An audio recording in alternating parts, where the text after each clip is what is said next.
Well, good afternoon, good evening, and good morning, ladies and gentlemen. It's high noon in the Seattle area, as we say, and it's mid-afternoon on the East Coast, early evening in Europe, and very, very early over in Asia. So thanks for joining us. This is part of the MSP Tech Talk series. It's summer quarter. We're plowing right through summer quarter. We're starting to queue up fall quarter. You're going to be hearing more on that soon. Today's an extra special lecture because we're hearing from MSPs that you want new opportunities in sectors that are healthy, and I think we've got a good one for you, and it's certainly a growing sector. So throughout the next 90 minutes, you're going to have a chance to learn about the cannabis technology area, the cannabis sector. We're going to have a conversation with our great sponsors from Synnex and SolarWinds. Remember that they make this all happen, and they also have a role in any business. So Synnex is a distributor. That's where you'd buy your equipment and parts and services from. And then SolarWinds is providing some software solutions such as security and protection and backup. So regardless of the industry, they play in what we're talking about today. With that said, let's jump right into it. So I'm Harry Brailsford from SMB Nation. For those of you that we haven't had the chance to be on board before, again, I'm coming to you from Seattle. We have Daryl Bauman on camera, coming to you from just south of Seattle in the Tacoma area. Jim Bouchard is in Las Vegas on camera. Jim, thank you for taking time out of your vacation to share your experience as an MSP in this particular economic sector. And then later on, we'll have a drop-in with Emmanuel Matthew. Might be asking him a question or two about solutions. The topic is perhaps the first cannabis lecture focused on MSPs. And guys, let's just get that elephant right out of the room. Let's get the apprehension. Let's get the nervousness. Let's get the jokes right out of the room. This is a legal industry. As you'll see, and in particular, Daryl is going to share mirrors practically any other industry and a few industries in particular. So this is a legitimate conversation, and we really want you to think seriously about considering this as an extension of your MSP practice. Well, with that said, we have a lot to cover. By the way, we're already kind of thinking we're going to do a lecture number 2 and a lecture number 3 in fall quarter for the MSP Tech Talk, where we double click down into this topic. All right, so I've got a level set. Did you sign up for a chemistry lecture today? No, you did not, but we kind of have to level set on what the industry is. Daryl and I talked about this last night in rehearsal. We have a prominent small business server aficionado who's now a broader MSP in the New York City area and focuses on law firms. He kind of has to know what lawyers do, what law firms do. That's what we're going to do the first several slides. You just got to kind of level set and be able to at least talk about this industry. So first of all, cannabis is called a flower. The flower comes in 3 varieties, sativa, indica, and rudulus. What you're going to see is the conversation really centers around sativa and indica. Indica's, there's a joke in the industry about in for the night, makes you mellow, sleepy. Sativa is a little bit more hyper. And what you're also seeing is the different chemical elements of that. So right under the word flower is sativa with some additional chemical elements. And then indica is the other chemical drawing with less elements. Fine, had that talk. Now let's talk about the composition.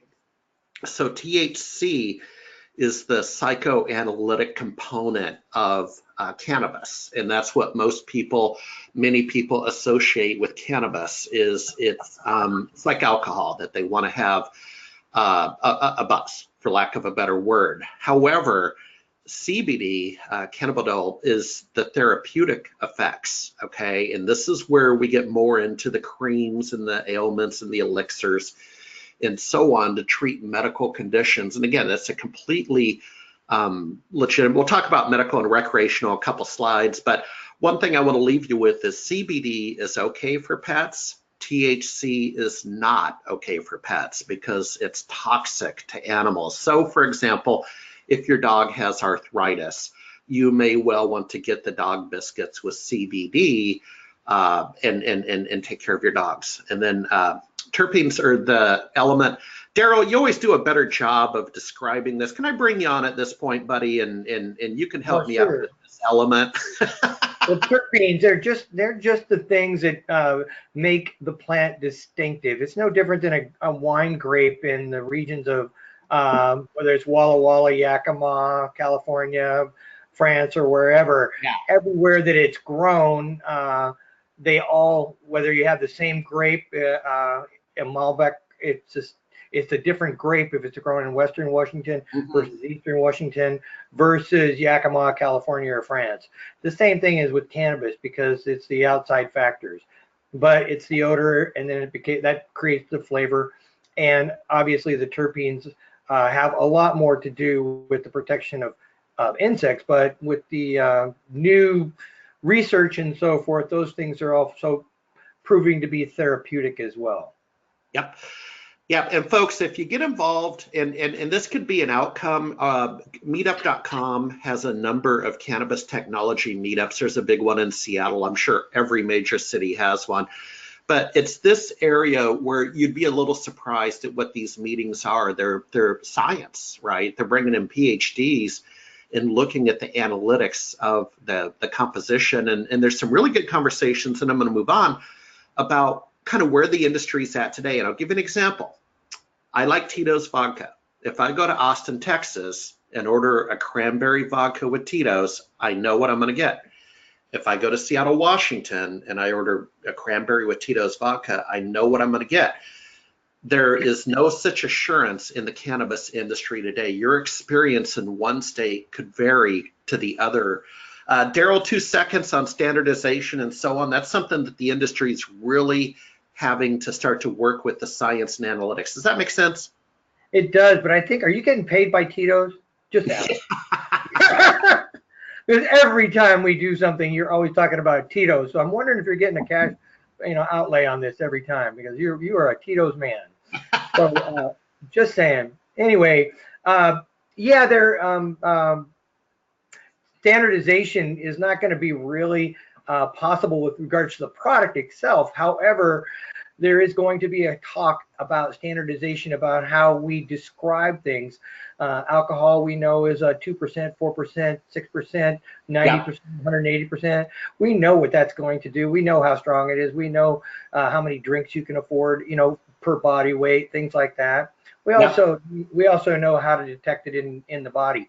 We don't typically know all those things yet with regards to how to classify indica, sativa, and so forth, so that you can know before you buy what you're going to get.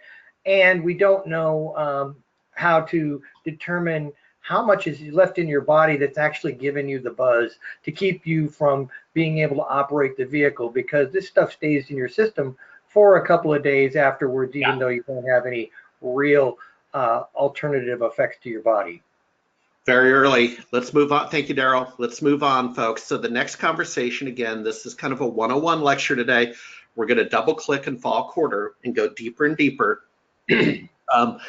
So the conversation is medical, recreational, and industrial. So medical, there are proven qualities. I'm not going to read the screen to you. And by the way, you're going to get the deck. Okay, so we're going to arm you with this 101 lecture with the deck, so you can start to learn this sector and decide if you want to invest forward in this opportunity as an MSP. The medical conversation is well understood, and it's in many states. We're going to talk geography in a minute. Recreational has always been here. Okay, the difference now is it's legal in approaching 10 states and several countries, but this has always existed. And again, this is akin to alcohol, the recreational use, and it's surprisingly popular, always has been, and now we're getting data, right? We're now starting to get analytics. I'm going to show you some of that. And then finally, industrial, the hemp. Go back to some of the high school social studies courses you took with the black and white grainy films about the whaling industry. Daryl, that's how they made rope. It was with hemp. Daryl, you want to weigh in on medical, recreational, and industrial? Well, yeah, and let me start with industrial real quick because I think it's important to understand that, hemp in 1938 was the #1 crop in the state of Washington before it was outlawed and combined with cannabis. It's really an interesting. DuPont and Weyerhaeuser got together and said, "Holy guacamole, Batman, we got to get rid of this stuff because everything you can make with a wood product and everything you can make with an oil product can be made with industrial hemp." And the cool part is it's actually sustainable. Really, I did an interview on the 411 on 420 when I was on KLAY 1180, and we talked about that with some scientists and so forth, and they also discussed how Henry Ford had made a completely hemp vehicle. The body was made out of hemp and fibers, and they used to take sledgehammers and knock it. So good opportunity for a lot of sustainable industry job opportunities and so forth in the industrial hemp as it's opening up, because it's finally opening up as an industry again in the United States. Back to the medical. Yeah. That's been around for a lot longer in the legal way because a lot of people, 10 plus years or so have said, hey, we see some, medical therapeutic pain relief options and so forth. And again, as you point out, some spasms and that kind of thing with regards to some of the really bad, I can't think of the diseases that afflict people. Autoimmune disease. I mean, whole classifications. That's right. Exactly. And as you know, recreational has been around like forever and ever, amen. But Washington State and Colorado jumped right on the bandwagon. Yeah. Kind of ultra liberals jumped right in there. But now we have 30 states that are legally legally. Okay, hang on. Hey, Daryl, hang on. We're going to get to geography. I know you're chomping at the bit. Oh, I apologize. I'm jumping ahead, but yes, the market is actually becoming overly expansive in ways that, the puns are terrible with green and growth and so on and so forth. Yeah. All right. So here's a really good slide. We spent a fair amount of time on this. Now, folks, full disclosure, I am only qualified to talk about the state of Washington. So imagine if I were a lawyer and I passed the state of Washington bar, I can talk to you about franchise laws in the state of Washington. I am not qualified to talk to you about franchise laws in the state of Texas or Georgia. So bear with me. The examples come from the state of Washington. These are for explanatory purposes only. And the data that I found is 1 year old. So I'm sure the data is, most certainly the data has changed since then. So I'm going to use art to kind of describe what you're reading on the screen. So on the far left, you have the producer, and you have tier 1, 2, 3, which relates to the size of the farm. In the middle, you have the processor, and the processor relates to an example would be edibles. Huno out of Longview, down in the southwest part of Washington State, they make different edibles. And in fact, that's a screenshot of their secure facility, Key Point Secure. And then you see a firewall, right? So something that MSPs can relate to immediately. I took that out of a technology book, basically. That's a firewall. But here we're talking about a firewall about vertical integration. Okay, so the state of Washington doesn't allow producer processor to have a retail outlet. And Daryl, maybe if you want to, you're really good about this whole conversation. So let's relate it to other industries. Walk us from left to right at the bottom of the screen like we did in rehearsal. Well, first off, no different than any other agricultural entity and so forth with regards to a producer. And that is, if you're a tomato farmer, like, everybody used to say, hey, they grew tomatoes, right? Well, tomato farming could be lettuce, tomato, cabbage, anything that you're growing to eat is going to have a lot of regulatory issues around it and pesticide issues and those kinds of things, which are, do you want that in your soil? Do you want that in your ingested or however? So we're going to be talking about those kinds of things, safety, with the addition of, security because people don't want to rip off your tomatoes as much as they want to rip off your weed. Right. So that's kind of a problem. But you jump right over into processing. In the state of Washington, anything smaller than 2 pounds is considered can broken down less than 2 pounds is less than wholesale, and that goes out to breaking it down into buds and containers and stuff like that. And that also goes to making extracts, oils, dabs, the things that you want to eat, edibles and medical, whatever the use is. There's literally thousands of different things. And then the firewall is really important because the state of Washington, and I did a lot of advice on this with the legislators that did this law. They were very worried about full integration and cartel issues and organized crime and that kind of thing. So state of Washington is set up specifically to avoid those kinds of things. So again, if you grow and process, you cannot sell at a retail, you cannot own in a retail, and you can't be participating in a retail, and they vet these people very, very strictly. So retail, again, if you grow, you can only be an owner in one grow operation and process operation. But however, if you're retail, you can be an owner or part owner in up to 3 locations. So again, and that is no different from, your corner fast food market down there that sells a little bit of booze. They sell to whoever. They have security issues and they have to worry about who buys what, check an ID and those kinds of things. Well, and there's licensing. Hey, a little bit of housekeeping for those of you that joined late. We have a large audience today, so be sure to use the questions feature to ask your questions. Jennifer Hallmark over in the radio control room is going to interrupt us periodically. Egg Carnes, I caught your chippy comment. That wasn't lost on me over in the questions.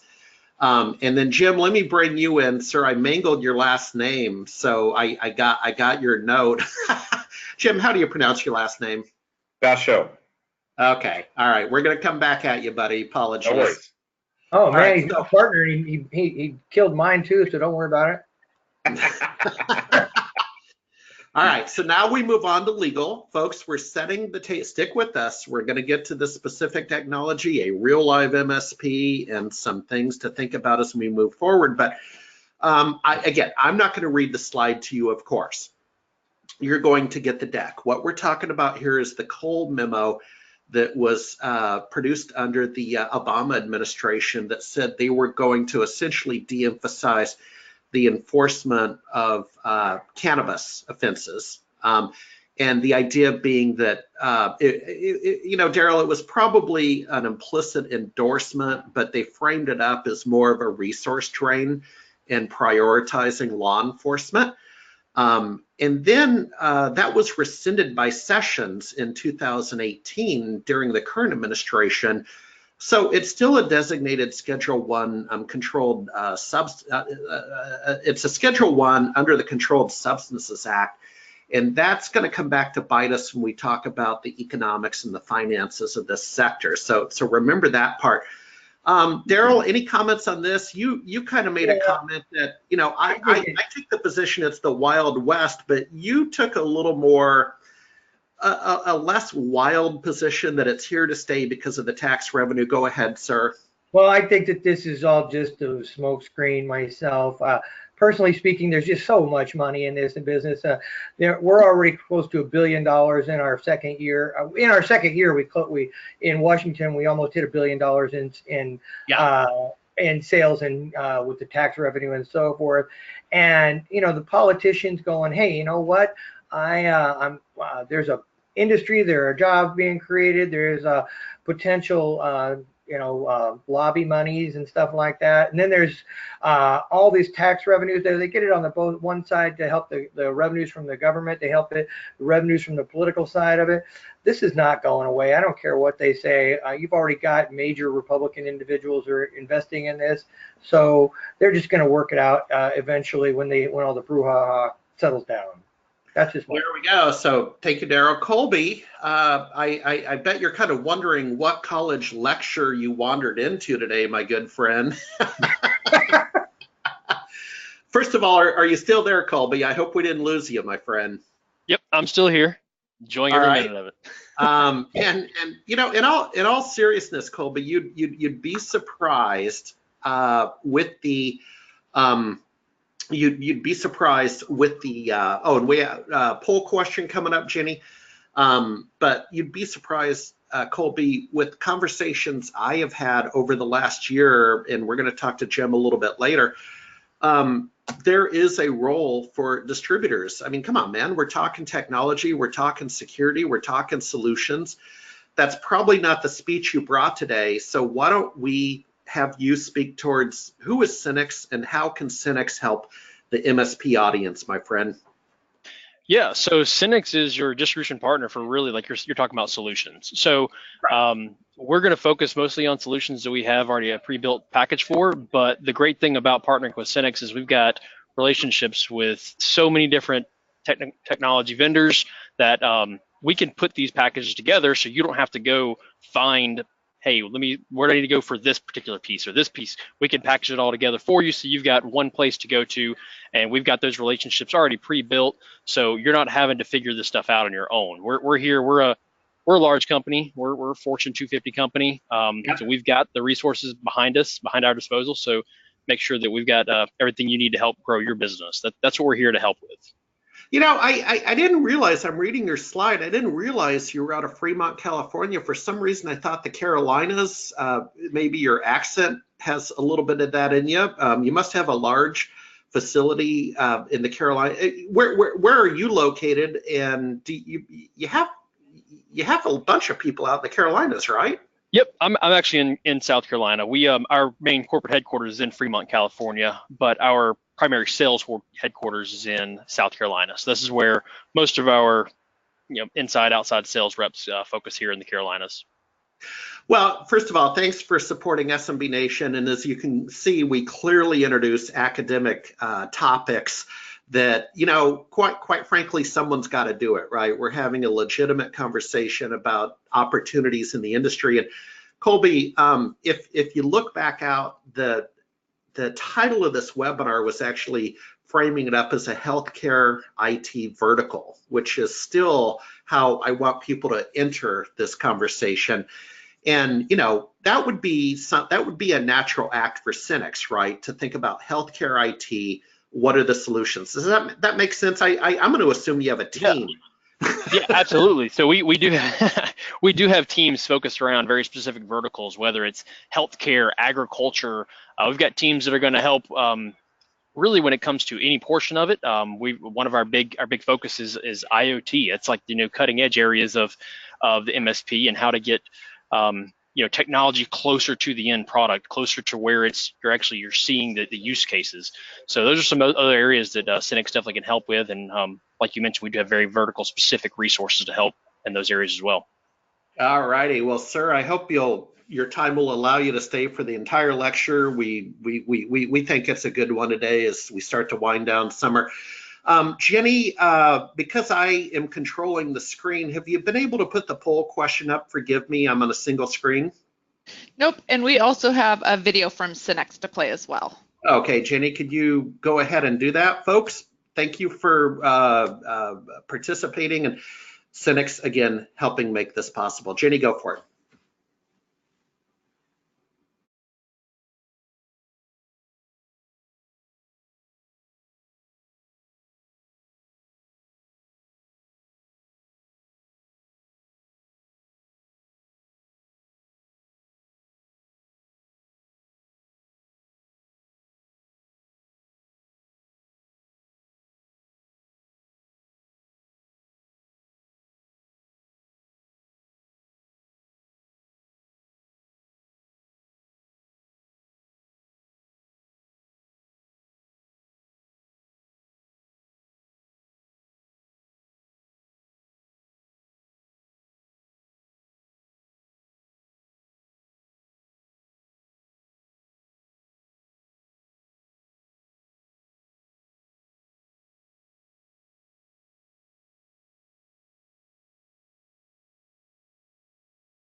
Jenny, can you hear me? Okay, Yep. thanks, Jim. All right, I went on mute so we didn't get the AM radio effect. Jenny, do we have that poll question out of the way before I do a show screen? Just launched it. Okay, and Jenny, I'm single screen, and if you could give me verbals, totally appreciate it. Yep. So the poll is in progress right now. All right, and folks, a little bit of housekeeping. I will be at the Channel Pro show in Boston on the 6th, followed by GlueCon and Solar Winds and Power in Phoenix. Mid-month, Spiceworks in Austin. Following that, Microsoft Ignite, Dreamforce. Boy, kind of feel like the Tonight Show and the performer naming where they're going to be playing. So hope to see you out in the wild. Jenny, why don't we close it out? Let me know when you're ready for me to rock.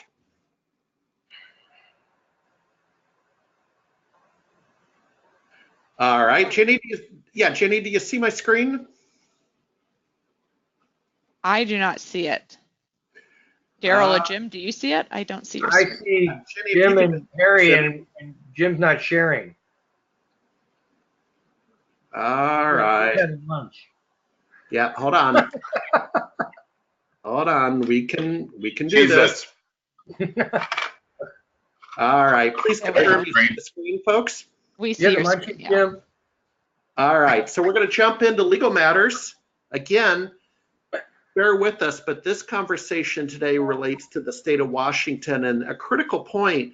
In fact, Daryl, maybe if you know, you're very keen in this area, so varies by state, can't cross state lines, although you do see people from Idaho sneak over to Spokane, Washington, and then the West Coast is legal from Alaska to Mexico. But Daryl, any comments on not crossing state lines? And that means the growing has to occur within the state boundaries, and it's going to come back to bite us on the banking system a little bit later too, my friend. Well, actually, we're closed. Every state, by the way, at this point in time, is a closed market. They can only grow, process, and sell to the people within their state borders. And there are conversations right now, as we've had with our executive director for the Liquor Cannabis Board in the state of Washington recently on the 411 on 420. Yeah. We talked about that, and they are having those conversations as we speak, and that's not just the border from Washington to Oregon and down to California, but those border discussions are going to be happening between Canada and Mexico as well, because everything, as you said, Alaska all the way down through Mexico is legal from a medicinal and some of it recreational. So things are changing. Yep. Moving on. Geography: 30 states in the District of Columbia currently have laws broadly legalizing marijuana in some form. 8 states in the District of Columbia have adopted the most expansive laws for recreational use in 30 plus countries. You see that on the screen. What's critical here's what I want to talk about is we have had conversations with MSPs in Connecticut and New Jersey. I don't know if those 2 individuals are on the webinar today, but it's coming to a state near you and a state where you live. That's the point I want to make. This number changes all the time. So I have the most current information I can find.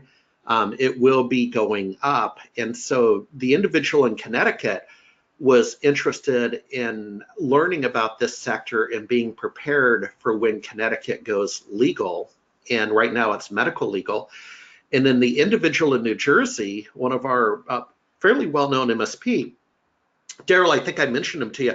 He's been elected to the state legislature in New Jersey, the assembly, and he's making this one of his causes. So not only is he a day-to-day MSP, but like Denny Hack in Congress, he's making this one of his advocacy points.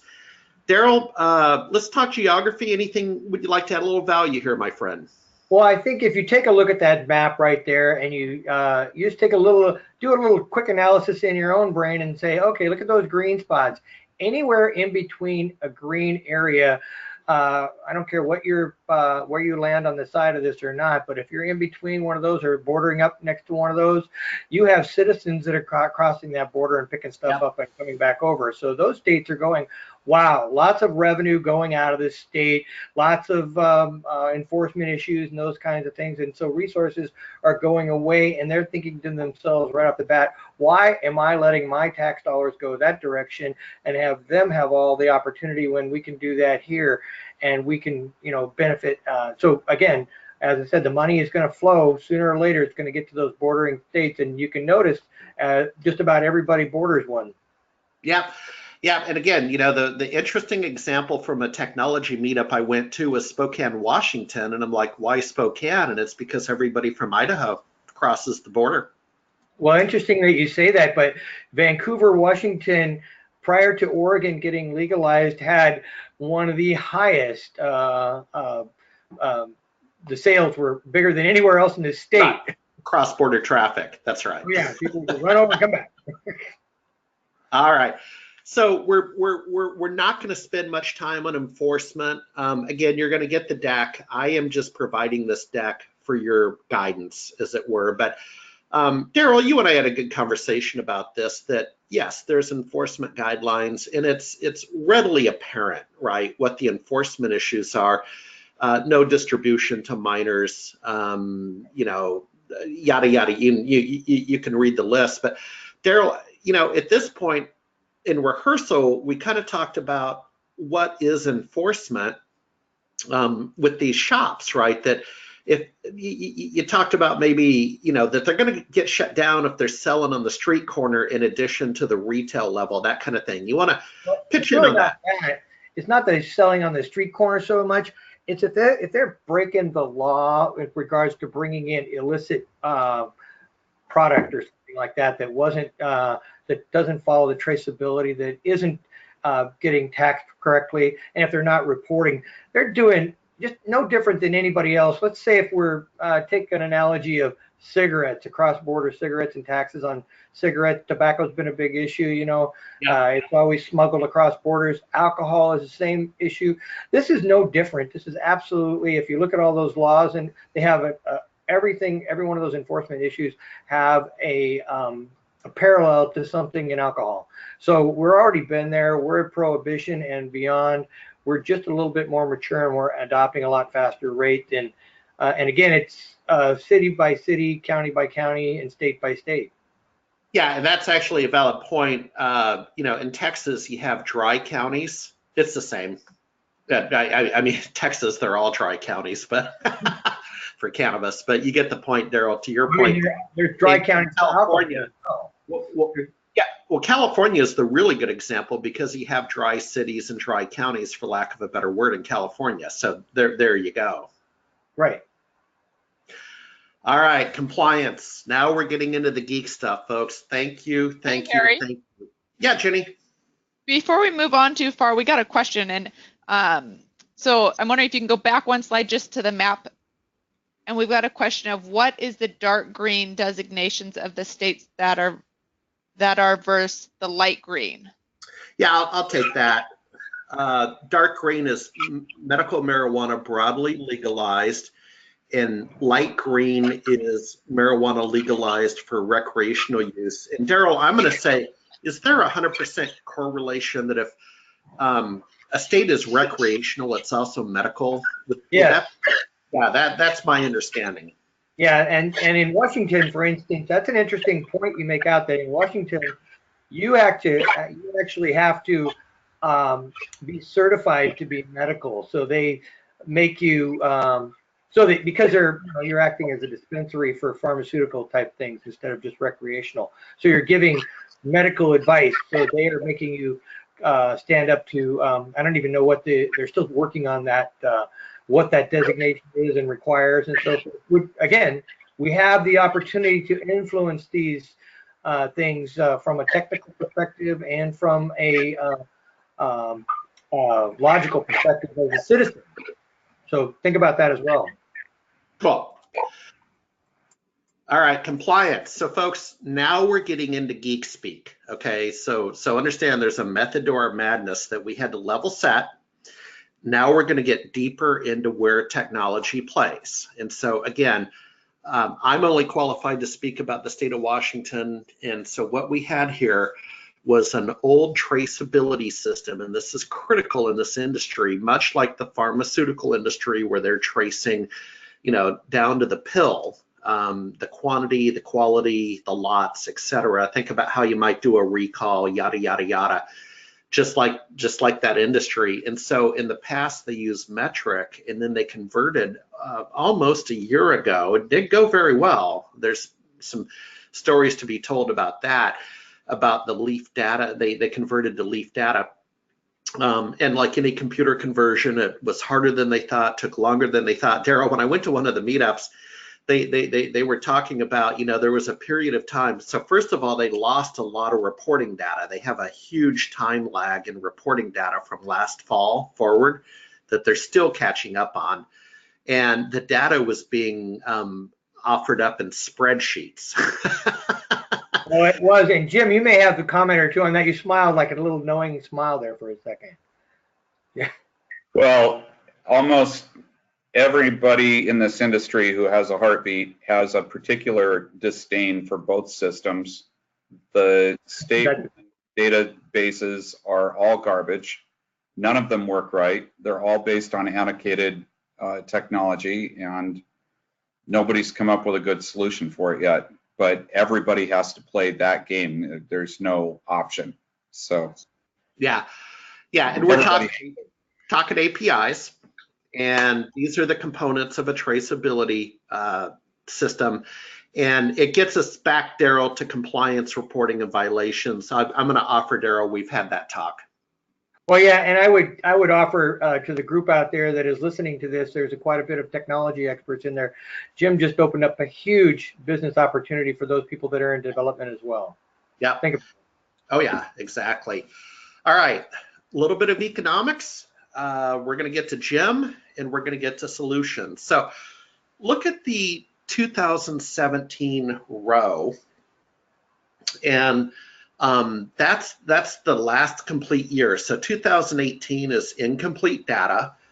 Apples over apples that I'm showing on the screen would be 2015, 16, and 17 are comparable. And if you look at that jump in revenue, and again, now we can measure it, right? Because of the compliance and traceability aspects, or at least in theory, we can measure it. But look at that, it jumps up over 1.3 billion from just over 200 million in a 24-month period. And then look at that tax revenue. And Daryl, let's talk about that again, just to make the point as to why this is a viable economic sector, why it's a viable technology opportunity. First of all, that's real growth that a lot of us haven't seen in a long time. Second of all, that's real taxation revenue. To your point, state of Washington has in fact crossed over $1 billion in tax receipts since the legalization of cannabis. So it's not going away. Daryl, thoughts? No, I think the biggest thing here that isn't on your thing is jobs. Yeah. Whether it's tech jobs, whether it's agricultural jobs, processing jobs, retail jobs, there are jobs. And they are in every city, every sector, and they may not be. As a matter of fact, when I think about this, one of the newer things that's happening out there is unions are starting to form. So, so believe me, this is getting to be a very, very big sector. So these profits profits and the revenues will continue. Maybe the taxes will go down a little bit when margins or whatever, because every year they pull them back a little bit. But still, that gap is still going to be there for quite some time. And in more and more states, it's going to be, hey, if it's on the corner again, it's going to be, if it's available around the corner, people are going to use it. We went from they estimated like a 50% growth in legal users once we went legal, and it was mostly because people were like, oh, now I don't have to be in the closet anymore. I can go out there and legally do this, and they're not out in the open. They're still as a state, people are still couching themselves on the should I let people know I get high? Well, discretion is always advised. It's that way. It's like when alcohol came out after Prohibition. You know, it was in the speakeasies, it was everywhere else, and then people now it's an acceptable form of recreation in every household. For the 50s and 60s, for God's sakes, it was in every evening at 5. You know, that's why we got the 5 o'clock somewhere, right? Yep. All right, moving on. We got finances. We're going to get to SolarWinds in a second. Jenny's monitoring the questions. So because of the Coal Act, amongst other things, the Coal memo in the Schedule 1 classification, this industry cannot participate in the federal banking system. There are some ways to participate in a financial system. So it can be the local banking system. Daryl's going to speak to both of these. It can be cash, of course, and over 20 to 30% of taxes are paid in cash. And Daryl and I talked to the head of the liquor and cannabis board a few months ago as part of an interview, and Daryl, he kind of painted a visual of people with wheelbarrows rolling into his office with cash. Yeah, they were scared because it threatened their security in their offices. Their people were scared to accept the money because there was so much money coming in cash. Yeah, and so what the state of Washington did is they led the way in employing using cryptocurrency, which gets us into a whole blockchain conversation for another day. That's September 12th, by the way. September 12th on MSP Tech Talk is blockchain. The cryptocurrency the state uses is GreenPay. Daryl, so let's go back up a couple bullet points. Can participate in the local banking systems. Let's talk about banks, state banks and borders, and credit unions. Well, real quick, and one of the things that I interviewed Denny Heck, Congressman Denny Heck, who's known as Mr. Marijuana in Congress. He specifically is out there trying to get these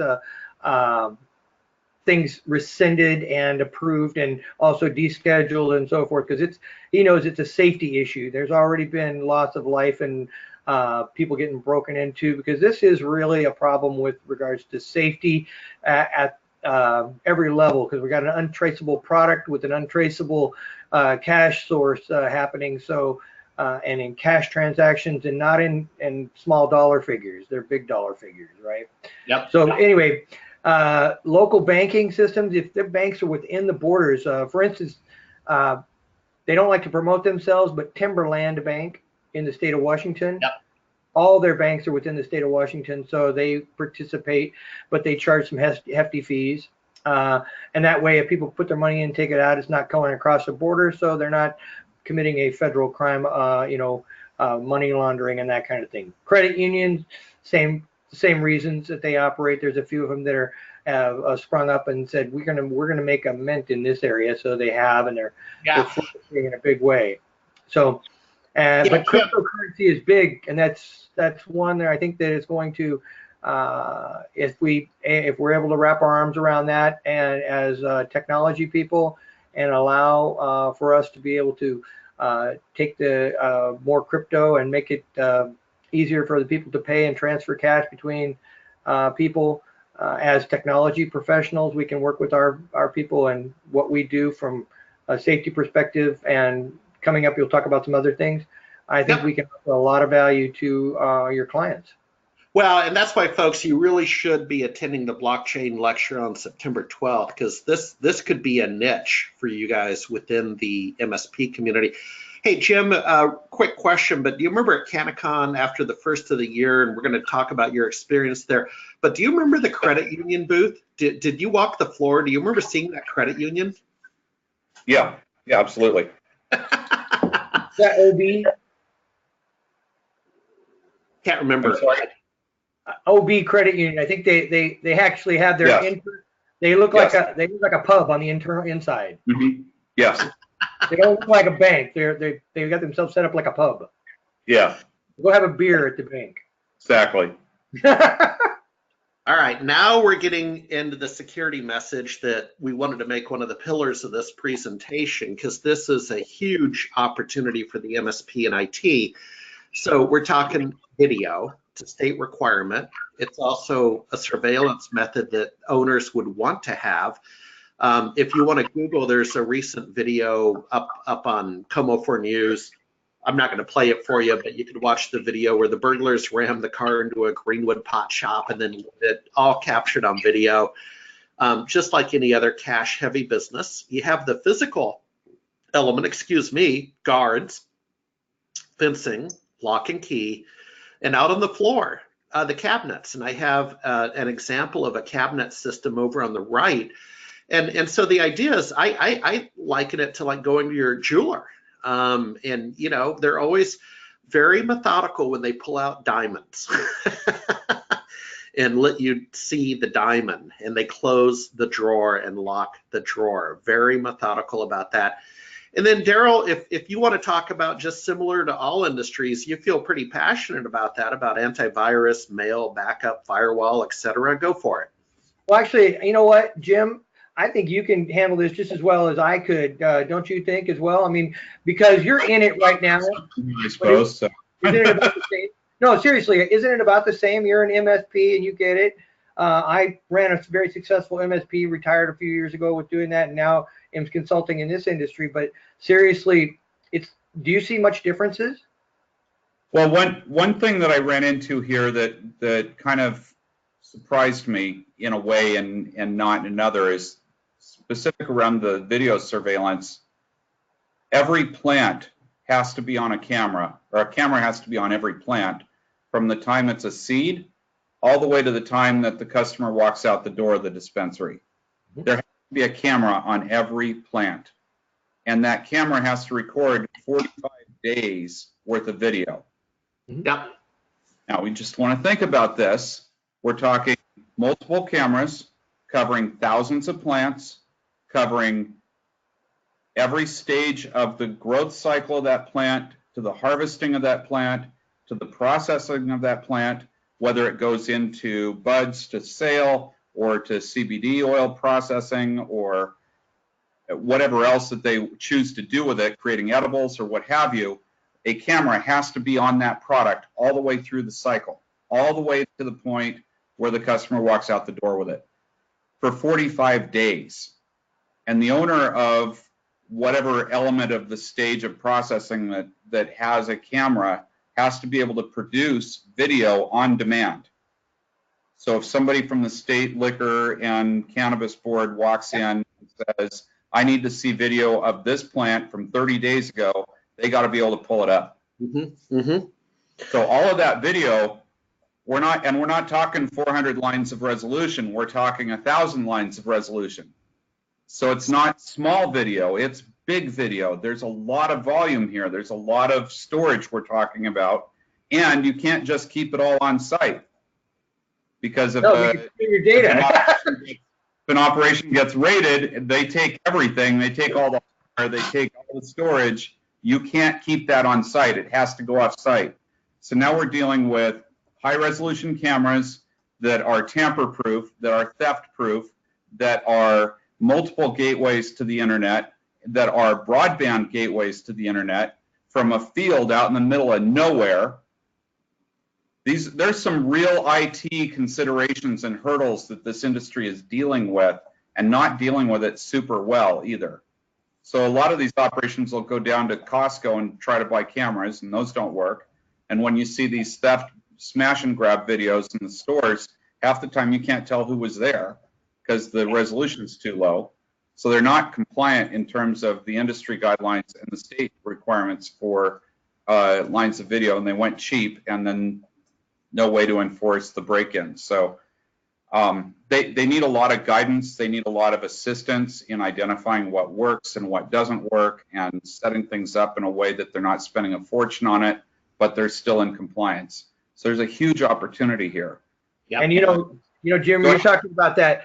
This is big thing here is that they're just new into the industry, and a lot of them they just don't know what they don't know, and they're not seasoned business professionals. A lot of people in this industry in the state of Washington and others won the lotto when they got their license, and all of a sudden they're a business person and they really don't know how to do that.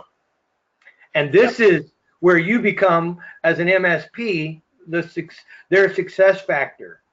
Yeah. Because you take that's where rolling over your business professionalism from other industries and saying, listen, I can help you lock it down, and I can help you to set up your ERP system, and I can help you to set up your financial systems, and I can help you to do all this stuff so that you can get the reports you need and have your business run the way it needs to be run without you going, ah. Exactly. All right. And to be clear, before you jump into SolarWinds, because I know you got Yeah, we're coming back to you, Jim, and we'll pick up on the conversation with solutions. So we're getting a couple slides ahead. So SolarWinds, again, folks, just to paint the picture, with MSP Tech Talk well into our second year, headed into fall quarter, we decided that the market of MSPs would respect a long format of academic lectures. Like, my favorite example is NPR PBS. And our sponsors would understand that and support us because they want to underwrite this effort in order to deliver real content. And boy, howdy, today I think we got to give ourselves a B+ or so on, because this is new, relevant content. So SolarWinds raised their hand and said, yes, we want to support you. And if you could help support SolarWinds, it's a community. Jenny, I think we have a video and a poll if you want to take back over. Well, that's cute. Yeah, there's Jenny. We're seeing your desktop. There's your daughter and your dog. How about not that? Jenny. That's not Jenny. That's not Jenny. That's her daughter. Hey, and just a question really quick that came up before I start this video. Is it one camera per plant, or each plant has to be covered by a camera? Each plant has to be covered by a camera, not one per plant. Correct. They have to be in visual. So you can have one camera can cover 10 plants as long as those 10 plants are fully into that camera view. And or whatever the number is. Plant there. You can't just shoot a camera at a field and go, well, they're all covered. Oh, you yeah. have to identify plants. Yeah. And I'll Jenny, before you start, I'll add a little value here that when we went through that nonsense a year ago with the traceability system conversion and the API madness, at one of the meetups, they were talking about, in theory, and this, the two gentlemen will probably get a chuckle out of this, but in theory, you could have gone back and reverse engineered the quantities of the flower from video, right? Because we were having such a hard time in actually recording it and the API, that in theory, you could have watched millions of hours of videos and come up with quantities. So I'll leave it at that. Jenny, let's watch that video and do the poll question, please.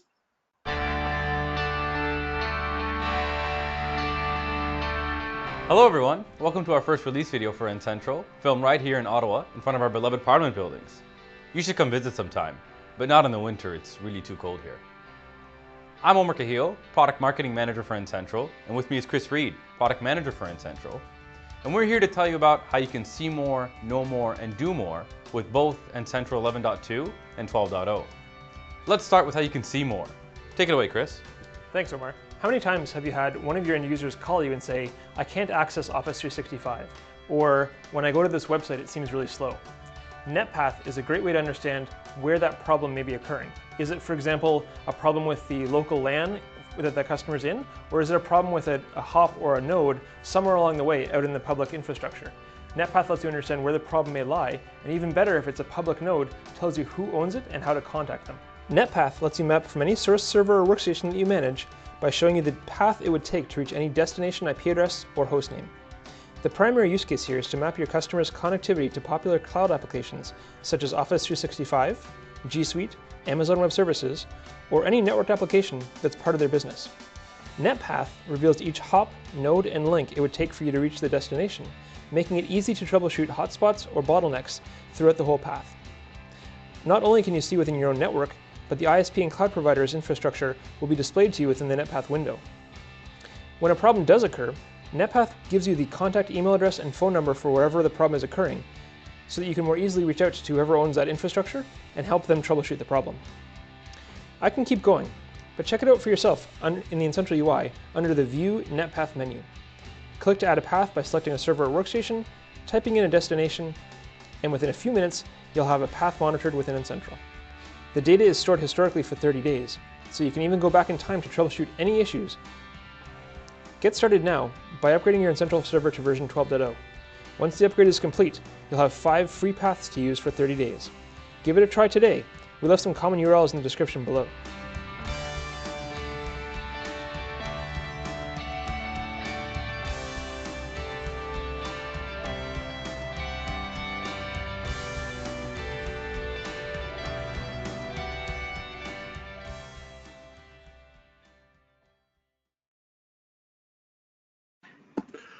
All righty. Jenny, let's bring up that poll. If you could read it. I'm single screening, so rely on you. Harry, can you accept being presenter so that I can bring that poll up? I can certainly do that. Hang on. Let's see, Jenny, if you could send that request again. Hold on a second. Jenny, can you see my screen? I cannot yet. There it comes. Okie dokie. Let's rock. Jenny, you have a poll question you'd like to present? We do.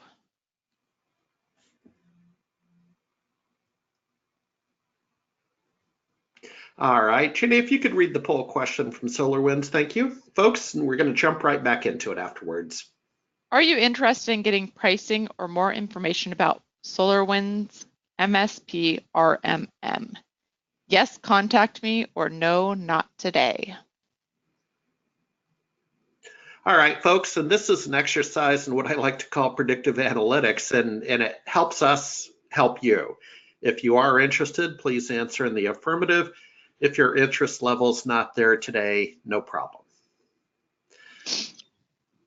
And be sure to use the question feature to ask your questions. We do have a hard stop at about 31 minutes today, so we'll try to get to as many questions as we can. Jenny, go ahead and close it, and I'll come back on.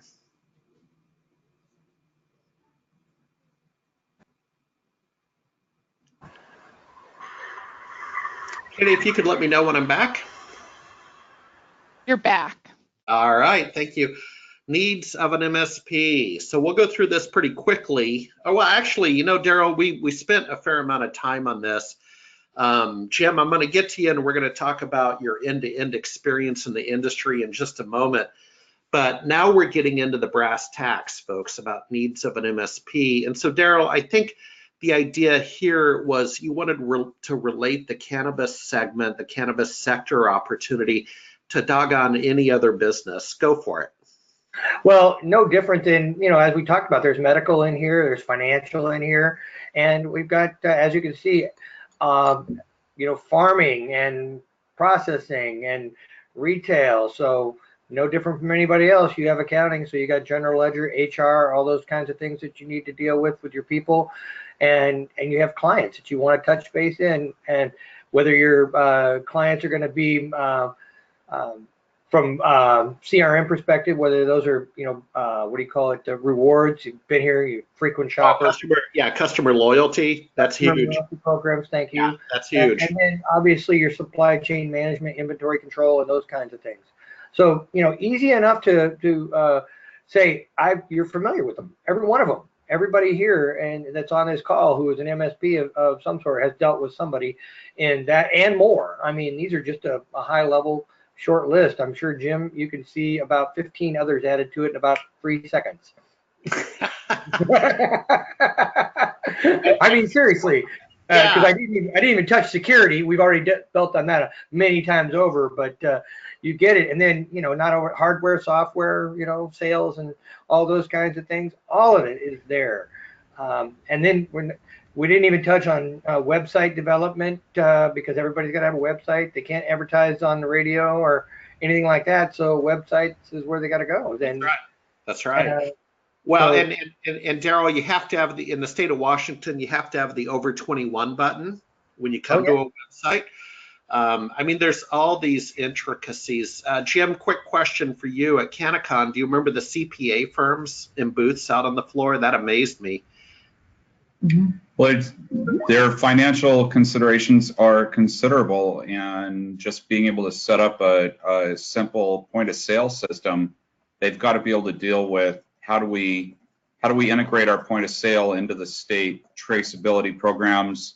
How do we integrate them with our own internal inventory? There's a limited option set and a very limited field of experience out there for people. You can't just go to your ordinary POS provider, for instance, and say, well, get me a quote for a POS system for this dispensary, because there's so many things that aren't normal in this world. So yeah, so now this is Jim time. And so Jim, we've known each other for quite a while. You're a successful MSP in Kirkland, Washington, across Lake Washington from Seattle.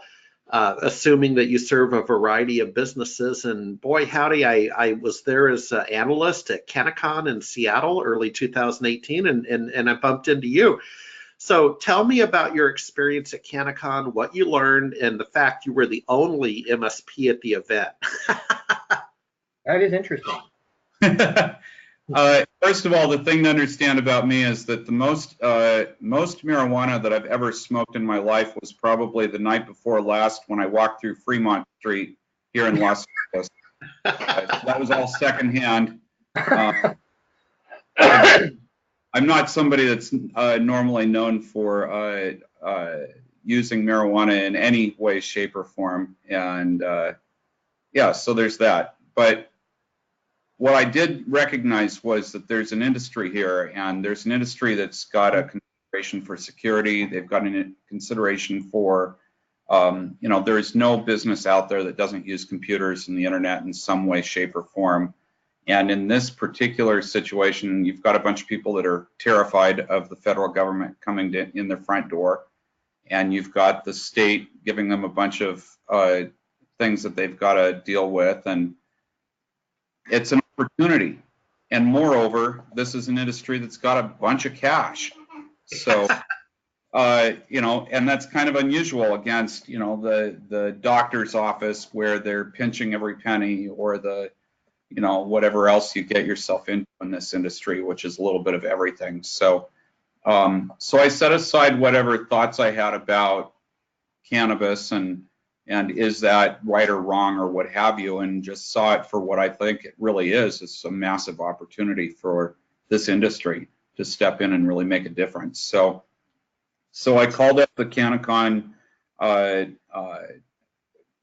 convention operators, and I said, hey, are there any booths left? And I had a marketing budget at the beginning of the year, and so I threw down $4,000 or $5,000 for a booth, and went and bought a whole booth setup, and went down there and brought in a high resolution camera that has analytics in it, something that we got from IL8, and a Vigilant camera, which I love.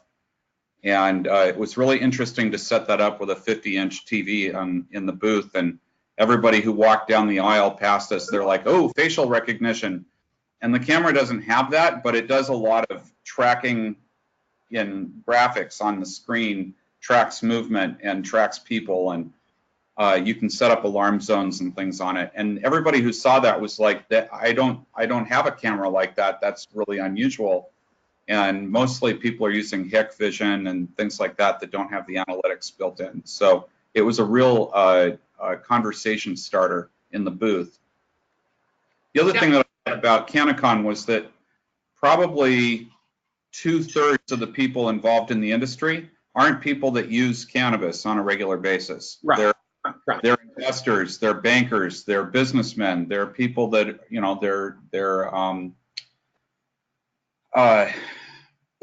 oh, Jim, I saw like a John Deere dealership and soil farmers, and it's big business. These are people that are in here serious, and they're, there's guys walking around in Bob Marley shirts and dreadlocks too, but it's it's really not that. This is a real serious industry with real serious money and real serious regulations. So it's a huge opportunity, and I learned a lot just being at the show and walking the aisles and seeing all the different ways that they process, and learning about tier 1 and tier 2 and tier 3 growers, and learning what their considerations were. And I think that the biggest takeaway from it for me was being willing to set aside whatever I've got and get interested in what is this person that I'm talking to interested in? What are their concerns? What are they really worried about?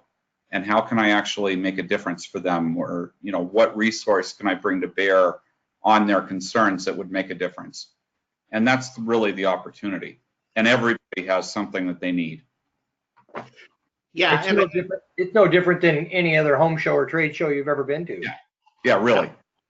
No, and Jim, a couple of thoughts, because you were very kind to let me use a chair in your booth, because it was a huge trade show floor. I mean, I'm going to say a couple hundred booths, a couple thousand attendees, and it's not even the industry's largest. In November, I think Marijuana Business Daily does the big show, you know, like 30,000 attendees, 2,000 booths, and so on down in Vegas.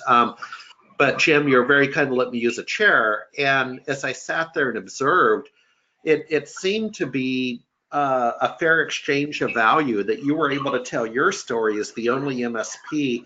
And I loved your placement. You were actually in the hallway where people had to walk by to go to the academic lectures. I mean, that's how I found you, man.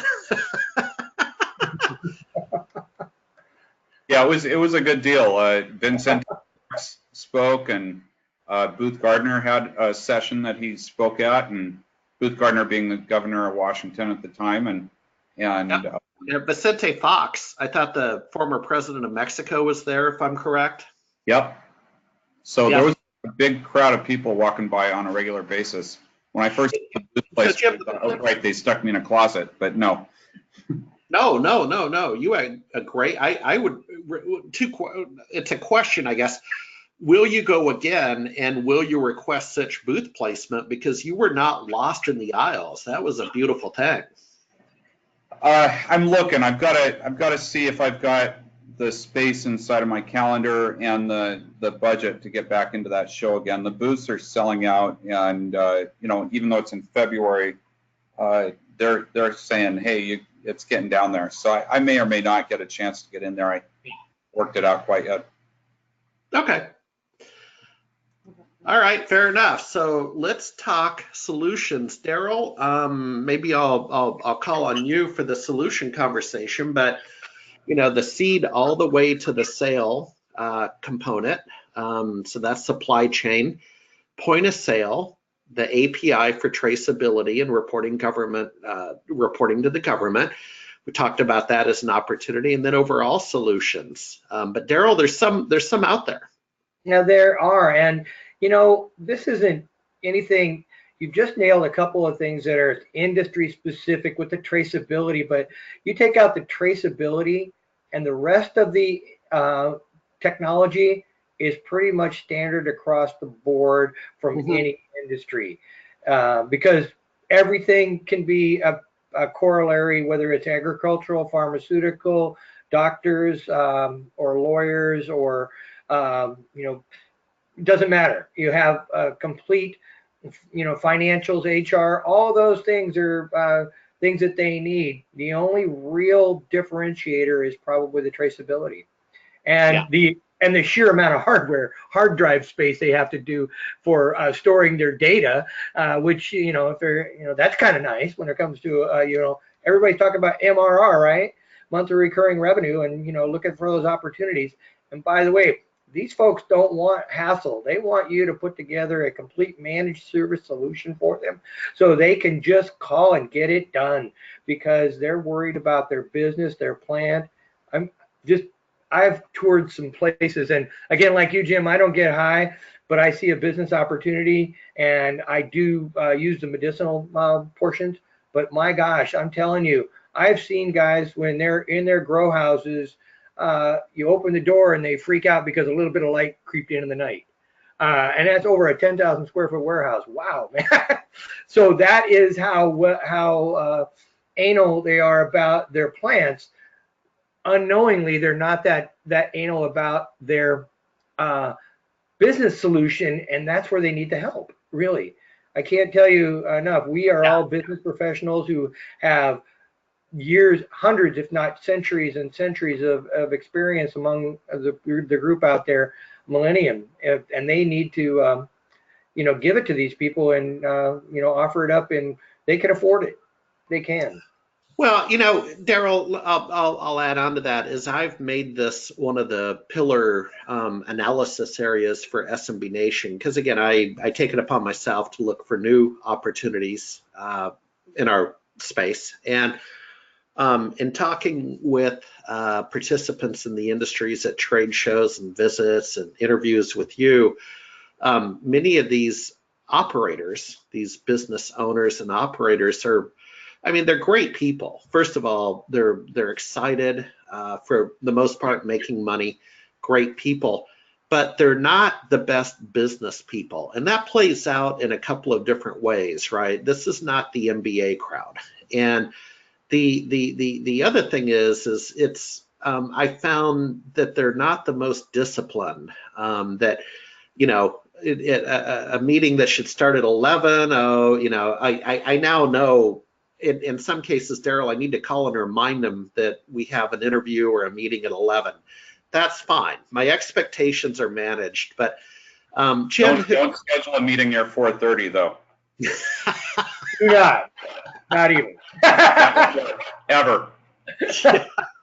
Never before 10 a.m. and never after 4. Nope. There you will go. not happen. That's good one. Yeah, that's pretty good. But I don't think in all fairness to the people in the industry, I really don't think that that's an industry specific thing. I think that's actually going across all industries. We're getting more people. We came of age in an era when we were transitioning from an IBM expectation from those kinds of work ethic, if you will, and white shirt, blue shirt, blue suit, and the whole 9 yards.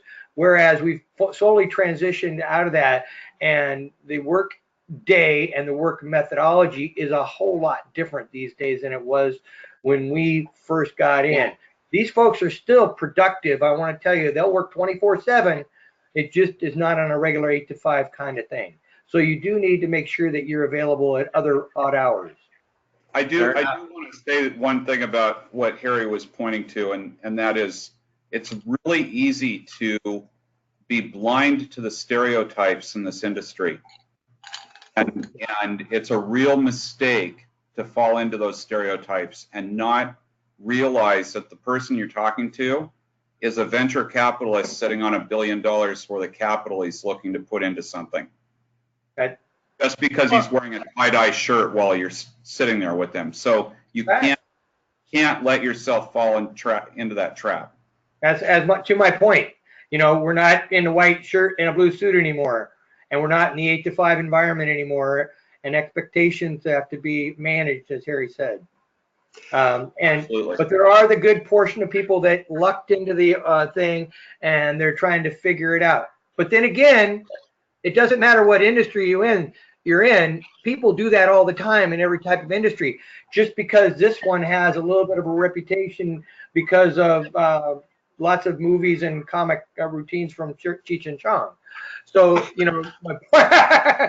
my point being is that you've made it really good, Jim, that you do not know what you don't know, and you don't know who you're talking to at any point in time. There are people out there that I've spoke with that are definitely sitting on $1 billion, and you'd have no clue whatsoever because they have a vape pen in their mouth constantly. Well, and I'll tell you. So my take on that is I've gone to the technology meetup, and Jim, I thought one of your employees went to it 1 month up on 45th in the U District. I thought I heard your company name. Yep. During the lightning round where we all introduced ourselves. Yep. But, you know, these are PhDs, right? These speakers from these quality control test labs. I mean, these are PhDs, right? I mean, these are smart people. So, you know, just put that in your pipe and smoke it, as they say. But so Jenny, totally intended.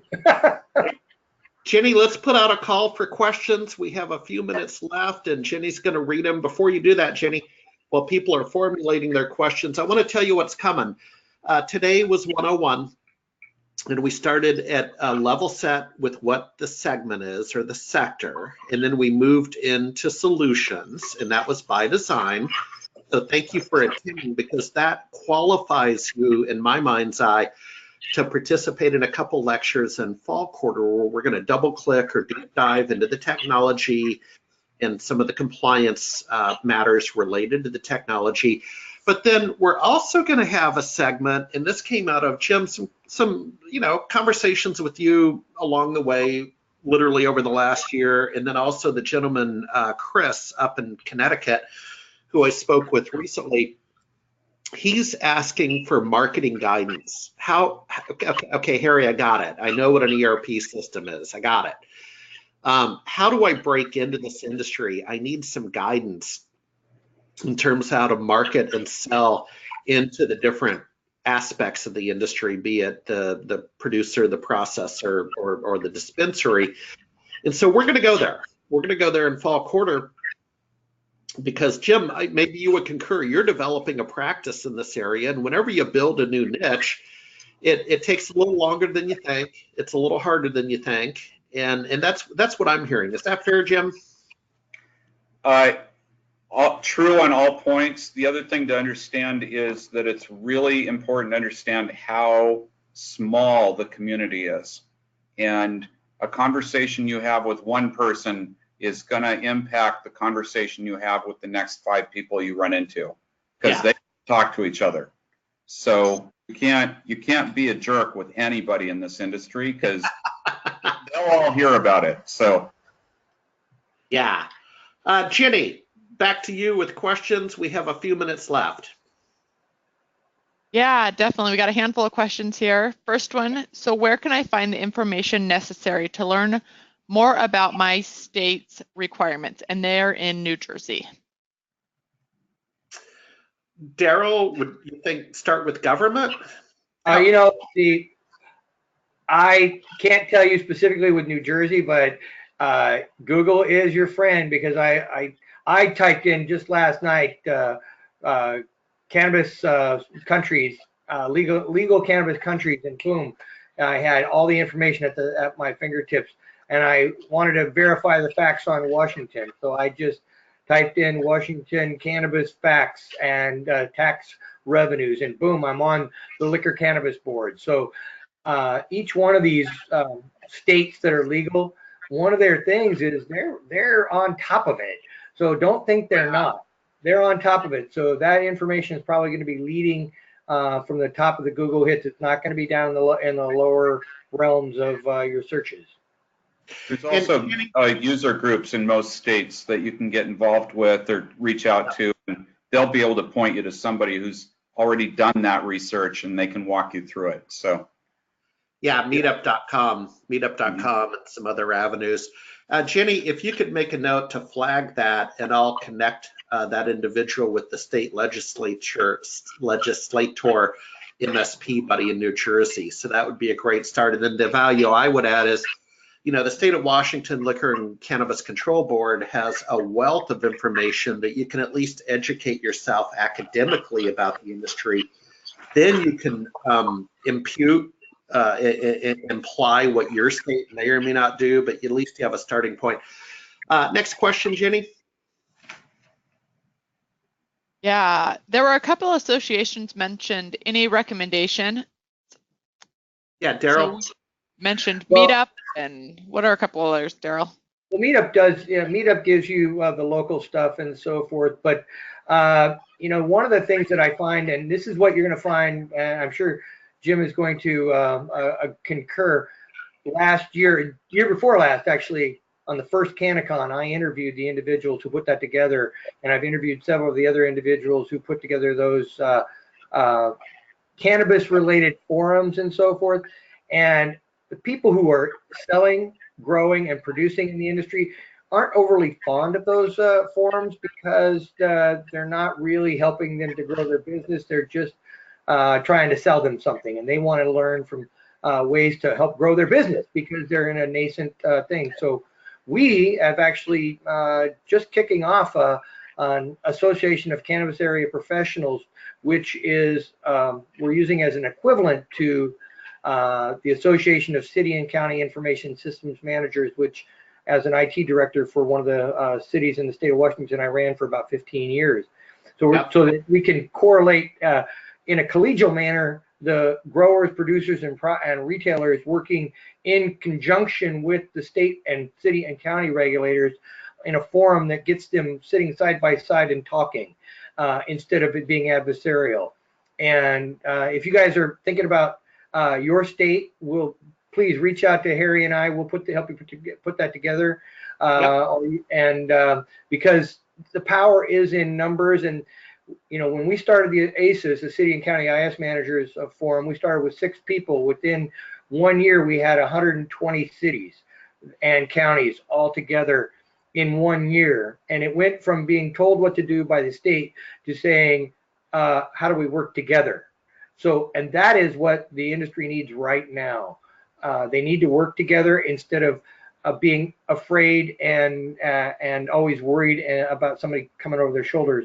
And by the way, if they're working together, both cities, county, state, and the private sector who are legally operating in the industry, they'll have much bigger and better clout with the federal regulators as well, because they see that they're on their game. And every state that comes after that will be even better. There we go. Okay, Jenny, next. Thank you for putting this together. I get it, but how do I engage this potential customer without dealing with non-legit drug dealers? Daryl or Jim? I'll take that. You know, anybody that's operating in the state of Washington is not a drug dealer. They have a license. Okay. Fair enough. They have a license, and it's published that they have a license. You can ask for a Freedom of Information request, public disclosure request from the state of Washington. Actually, I believe, forget that. You can actually download the information. Specifically, it's on the Liquor Cannabis Board of all of the information to contact the people who have licenses in the state of Washington. I think they'll give you their phone numbers and their addresses. They will not give you their email, but they will give you their phone numbers so you can call them. Very cool. Jenny? That's all the questions we have at this point. A couple thank yous and great presentations and additional comments, but that's all the questions we have at this point. Okay, great. Well, I'll tell you what, we're going to be coming back at you for fall quarters. So we have a couple of lectures left. Blockchain is one of them on September 12th. And we turn the corner into October. I'm just working with Jenny right now on that schedule, but we're going to come back with the deeper dives that you see on the screen and make this a pillar conversation for the rest of 2018, because essentially it would position you to start looking at it seriously and investing in it in 19. And it's going to take a little time, right? But we're at the beginning. It's so cool. And there's money, honey, in this industry. So Jim, thank you for interrupting your vacation down in Las Vegas to join us. I hope we can get you back again. I love that. All righty, Daryl, thank you, sir. Thank you. With that said, we do have a hard stop. We're finishing a couple minutes early, so that's fine. Jenny, thank you in the radio control room. Why don't you go ahead and take us out, and everybody can get started on their Labor Day holiday weekend. Have a fantastic weekend. Thanks.